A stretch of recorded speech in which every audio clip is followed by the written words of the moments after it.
Hey everyone, Derek Lambert here, and I wanted to do another update. I heard about Ryan Donnelly, and he was, in recovery. He had many more years than I did in recovery, and I'd seen his videos a while back, but I was never like drawn to the videos where I got sucked into watching them because early on in me detoxing, I was looking at guys who were right there at the beginning, and he had all this here's 4 years clean advice type stuff. So I never really clicked into his videos. But after I clicked into them, I realized the treasure that he had a lot. And I watched, since I heard about his passing last night due to him having blood clots. And, my condolences, and I hope everyone says a prayer for his family because, that type of. That type of loss is detrimental in many cases. So I hope he gets the support he needs and the help he needs. And obviously, if you are able to help them, that's awesome. I found out that he was Special Forces. My father's a Green Beret in the Special Forces. So I'm a son of a Special Forces, Green Beret. So this hits home for me in realizing that someone like him fought the same war that I'm fighting now. And that many of you guys are fighting. We're just at varying different times in which we're fighting these demons, if you will. 3 years almost. At the end of this month, on the 28th, I'll be 3 years clean. And, that's unbelievable, for me, coming from heroin. As well as alcohol, and pills and all the struggle that I've had for so long trying to win that battle. I finally made it. And I went through some of his videos last night, and he was talking about a lot of things that resonated for me. There's a lot of things that came up that I remember that I realized I have a lot of videos that I could really do and speak from my experience and go into more detail than I have done. So, an example he was talking about whether you taper. I watched the video where he's in his car. Whether you taper off of the opiates or whether you cold turkey. I am so much like him, it's not even funny. So the best way I could describe it is that I was not capable of holding on to the pills. Just like people go to a methadone clinic and they go up each day, not many people can get a take home and not abuse that take home or find a day to double dose or something to that extent. But it's, most people go every day and they do the same thing. And someone has to give them the drugs. They don't just get them. That being said, I'm very much like if I have my hands on it, it's probably going to be taken. I can't control that. I'm very much like Ryan in that aspect. I wanted to make this video about him because there's so many things I heard him say that were me, and I know that anyone who watched his videos was a huge fan of that guy because he poured his heart and spirit and took the time, and you could relate and you can hear exactly what you've been through or what you're going through, and he's able to help out a lot. And I like how he says I'm no medical professional. And so on this channel, my dad from Canada, he is a medical professional, and he has years and years and years in the medical field of experience in dealing with addiction. And I plan on having him where we can talk with him over the phone and go from there. I really want to dig into that so that you guys can get some free advice, so that you're not sitting there having to wonder, I don't have the money. How am I going to learn this information if I don't have the money to hear a medical professional, tell me the proper procedure or what is and isn't a good path? So that is something I really think is going to be a good thing about you guys being able to hear from him. And he reached out to me on this channel, and ever since we clicked. So I really wanted to mention that if you have checked my channel out and you haven't seen Ryan Donnelly, check him out. I'll put his YouTube channel down in the link. He passed away just the other day. I think it was last Friday. And it was not from a drug overdose. It was from a blood clot. He had blood clot situations that kept happening. I don't know the medical term. I don't know much about it. I do know that he is no longer with us, but he is with us in spirit. And that his videos will continue to save lives. And that's why I made my channels, to try and help people and also to help myself. It was a subconscious way of seeing myself progress. And I did it from the start. I don't know. It really was a miracle that I made it where I've made it, if that makes any sense. So, it takes everything you have. You have to be willing to go to any link, wherever you need to go to get clean, to whatever length that requires. For me, it was everything. And that's why I always emphasize this is going to be the toughest thing you've ever done, but the greatest thing you have ever done in your life. So, there's so much to say. I watched his videos. I was watching his video where he was talking about preparing for a home withdrawal. And this is what happened to me. For me, I had to get rid of my... screw erasing phone numbers. That is an absolute. I'm going to tell you, you do not need to have anyone's phone number in your phone. I'm telling you. There's professional, and then there's advice, and there's suggestions, and this and that. This is only my suggestion, but I'm going to say this suggestion like you really must. It's not like, you guys see my video where I said, how bad do you want it? You got to want it as bad as you want to breathe. Go underwater, hold your breath to the point to where you really are going to pass out, all right? How bad are you going to come up to try and get that air? That's how bad you got to want it. You got to want it so bad that you're willing to set your phone off. If you're doing this at home, don't do it by yourself. I recommend you involve someone. This is why we need people. We really need the support. We need love. We need people to help push us and help us along the way and encourage us. But if you're doing this at home, like he was saying, it is so vital you do prepare, but also that you get rid of your cell phones, okay? Get rid of the phone. Get your keys and make sure they're not there. You want to hand your keys off to someone, you say, hey, here's my phone, here's my keys, disappear with these things. Make sure you don't have any form of the drug you are detoxing from in that house, because you're going to get it. Your brain is going to make you get it. It's not a matter of if I want to. It's not a matter of choice. This is why addiction is so vital. This isn't you're such a weak individual because you continue to relapse and do these drugs.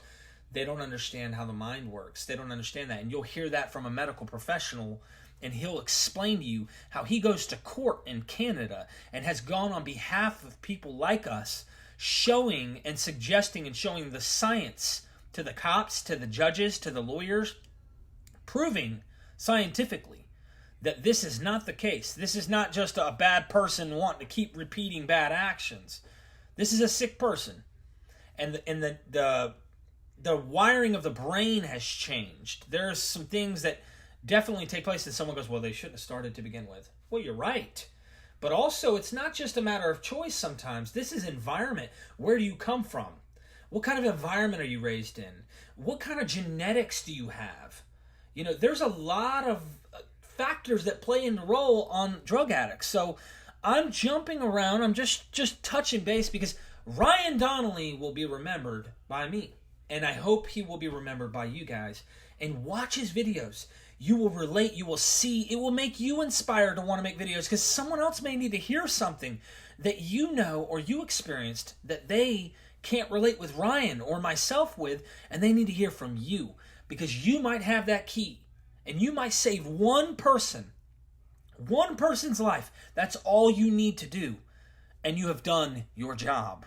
So our goal is to help give this away to others.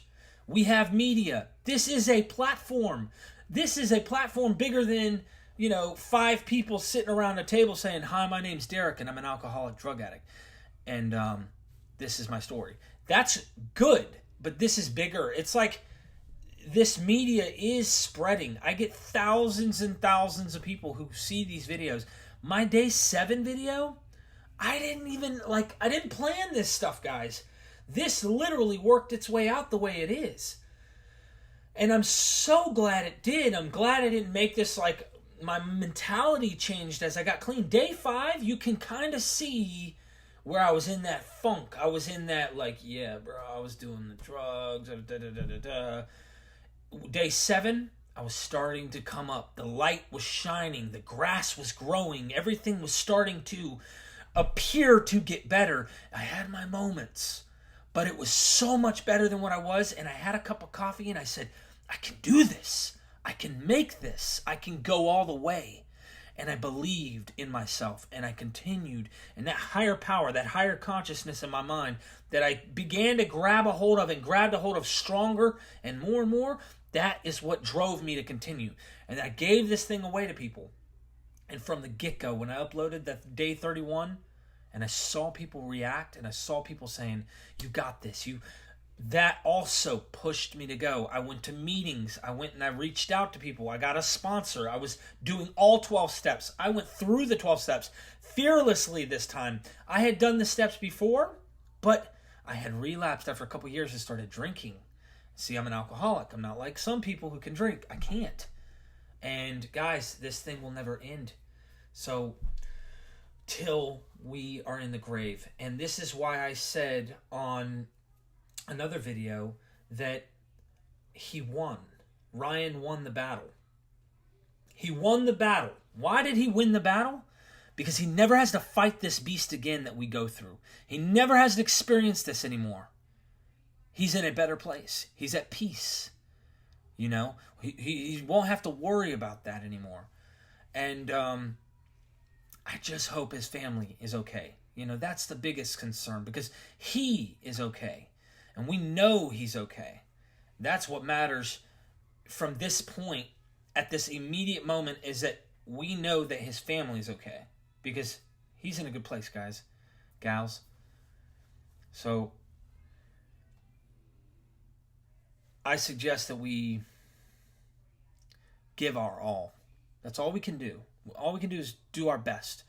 And you know, the meetings talk about something called those who are institutionally incapable of being honest with themselves and others.